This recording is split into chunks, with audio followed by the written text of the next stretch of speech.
Você já parou para pensar que, mesmo hoje em dia, com câmeras em cada esquina, ainda acontecem crimes tão ousados que parecem saídos de um filme? Pois no mundo da arte, alguns desses crimes são verdadeiramente cinematográficos. Hoje você vai conhecer os maiores roubos de arte da história, com peças que valem milhões, quadrilhas organizadas e, em alguns casos, mistérios que permanecem até hoje. E o mais intrigante, vamos descobrir onde essas obras estão agora, ou se ainda existem. Prepare-se, porque esses casos envolvem audácia, espionagem, investigação internacional e muitas perguntas sem resposta. 1. O roubo da Mona Lisa, 1911. Imagina acordar um dia e descobrir que a Mona Lisa desapareceu. Foi exatamente isso que aconteceu em 21 de agosto de 1911. Vincenzo Perugia era carpinteiro, mas também trabalhava como ajudante no Louvre. Em uma noite, ele se escondeu atrás de um biombo, dentro de uma sala reservada a italianos. Bebeu água, dormiu, esperou a hora certa. E de manhã tirou a Mona Lisa do quadro, colocou debaixo do casaco e saiu vestindo um traje de funcionário. Ele dizia que queria devolver a obra à Itália, como se fosse um monumento roubado junto com Napoleão. Perugia ficou escondido por 2 anos em Paris e Florença até tentar vendê-la. A polícia prendeu ele ainda com a pintura, e a Mona Lisa voltou ao Louvre. O impacto foi absurdo.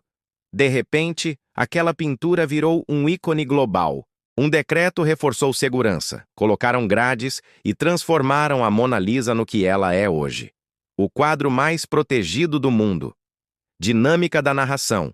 Mostrar a audácia humana, o peso da obra, e como até hoje ela permanece sob segurança reforçada. 2. O roubo do Museu Isabella Stewart Gardner, 1990. Vamos a Boston, 1990.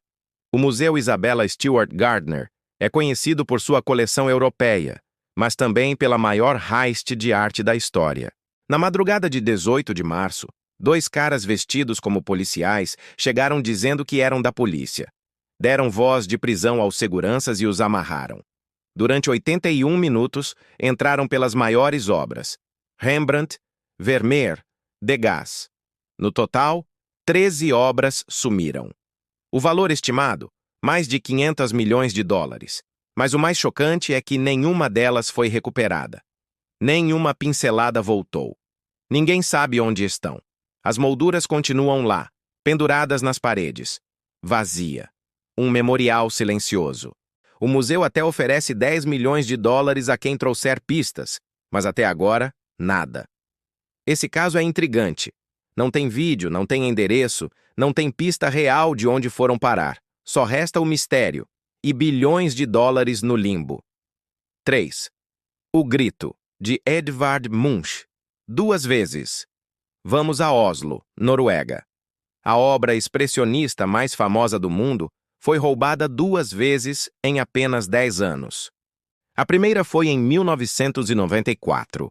Durante os Jogos Olímpicos de Inverno, 3 homens entraram no museu, deixaram um bilhete zombeteiro, saíram com o quadro e, após 3 meses, devolveram, ou ele foi abandonado em uma garagem.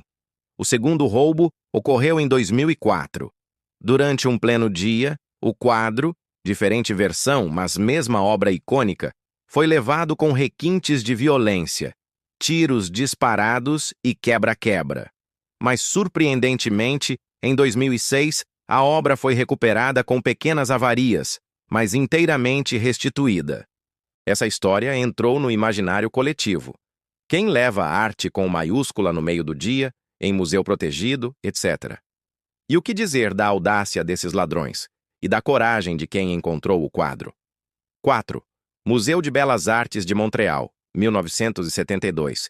Em julho de 1972, 2 ladrões mascarados invadiram o Museu de Belas Artes de Montreal. A madrugada foi silenciosa, até a sirene disparar quando eles saíram com 18 obras no carro. O botim incluía Rembrandt, Delacroix, Courbet, obras avaliadas em mais de 2 milhões de dólares apenas na época. Mas hoje, ajustado pela inflação, seria dezenas de milhões. As investigações apontaram para a máfia local, mas nada conclusivo. Algumas obras foram encontradas em escondidos ou devolvidas anonimamente. A grande maioria nunca apareceu. É um desses mistérios que escapa aos roteiros convencionais. Arte desaparece, mas ninguém viu nada. 5. Roubo no Museu Chácara do Céu, Rio de Janeiro, 2006. Esse caso é próximo da gente e foi tão audacioso quanto. Era Carnaval de 2006. Uma quadrilha bem preparada invadiu durante a madrugada o Museu Chácara do Céu, no Alto da Boa Vista. Levou nada menos que 4 obras-primas: Picasso, Dalí, Monet e talvez outros nomes. Eles sabiam exatamente o que queriam e fugiram levando apenas essas obras. E até agora, nenhuma foi recuperada. Há suspeitas de que tenham sido levadas para fora do país, vendidas a colecionadores particulares ou enterradas em construções clandestinas. O mistério segue e fica no imaginário. No meio de uma cidade festiva, alguém escolheu obras milionárias e desapareceu. 6. O retrato do Duque de Wellington, Goya, 1961. Se você acha que só ladrões de elite cometem esses crimes, pensa de novo. Campton Bunton era aposentado, morador de classe média em Tyneside, Inglaterra. Ele tinha uma causa. Aposentados pagavam muito na taxa de TV. E ele só queria que produções públicas fossem gratuitas para eles. Então, em 1961, ele entrou na National Gallery, em Londres, e levou o quadro de Goya. Aparentemente, ele queria financiamento público. Ficou com a pintura durante 4 anos em sua casa, até que, por acaso, devolveu anonimamente. Sem barganha, sem show. O caso virou manchete.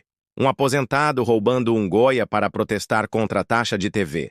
Ele acabou condenado por furto, mas foi apanhado como herói por alguns. O quadro voltou à National Gallery. A história segue como exceção. Nem sempre mafiosos são responsáveis. Às vezes, a justiça aparente vem pelos caminhos mais improváveis. 7.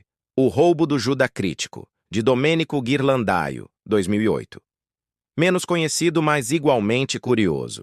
Um ladrão na igreja de San Miniato al Monte, em Florença, levou uma pintura atribuída a Ghirlandaio, Juda Crítico, século XV. A obra foi retirada com cuidado, a ponto de ter o quadro inteiro, moldura e tudo. Em seguida, o ladrão trocou por outra pintura falsa, devolveu a original e ainda cobrou pelo restauro.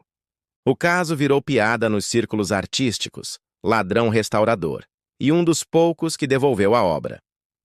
8. Roubo de obras do Palazzo Ducale, Veneza, 1993. Veneza é sinônimo de arte e história. Mas em 1993, uma gangue explora a fraqueza no cofre do Palazzo Ducale, levando 11 pinturas raras, incluindo Tintoretto, Veronese e Tiziano. Eles cavaram um túnel subterrâneo, entraram à noite. A polícia chegou em tempo, mas vários quadros já tinham sido deslocados para esconderijos subterrâneos. Alguns foram devolvidos anonimamente, outros podem estar escondidos no mercado negro de arte. 9. Roubo da Natività di Caravaggio, Galeria Nazionale d'Arte Antica, Roma, 1969. 1974, uma das obras mais bonitas de Caravaggio, Natividade com São Francisco e São Lourenço, desaparece do Palácio Seste. O prejuízo é incalculável. Ninguém sabe onde foi parar. Muitos acreditam que foi destruída para evitar rastreio ou vendida em trânsito para colecionadores particulares. O sumiço permanece um tabu. E como tantos outros casos, desaparece na lógica do mercado sombrio das artes. 10. A conexão dos roubos com o mercado negro. A maioria desses roubos alimenta o mercado negro de arte. Obras assim não aparecem em leilões públicos. Elas são usadas como moeda, garantia, pagamento ou troféu de colecionadores obscuros. Ao longo das décadas, vários episódios flagrados por cooperação entre Interpol, FBI e Polícia Europeia mostraram que, em alguns casos, obras são devolvidas após décadas, mas muitas nunca emergem. Esses roubos não são apenas crimes. São mistérios que desafiam a investigação, o tempo e a memória cultural. Temos desde jovens aposentados até quadrilhas especializadas, desde peças recolocadas com força policial até obras que simplesmente evaporaram. E tem a pergunta que nunca se cala: onde estão todas essas obras agora? Se você curte esse tipo de conteúdo e já pensou em ter um canal como esse, sem precisar aparecer e com vídeos que continuam gerando views por meses, eu deixei na descrição o link para o mapa do canal Dark. É o curso que mostra exatamente como transformar curiosidade em canal, canal em audiência e audiência em renda. Tá tudo lá, passo a passo, mesmo se você for iniciante. Confere depois que terminar aqui. É literalmente o mapa do tesouro para quem quer começar no YouTube sem aparecer.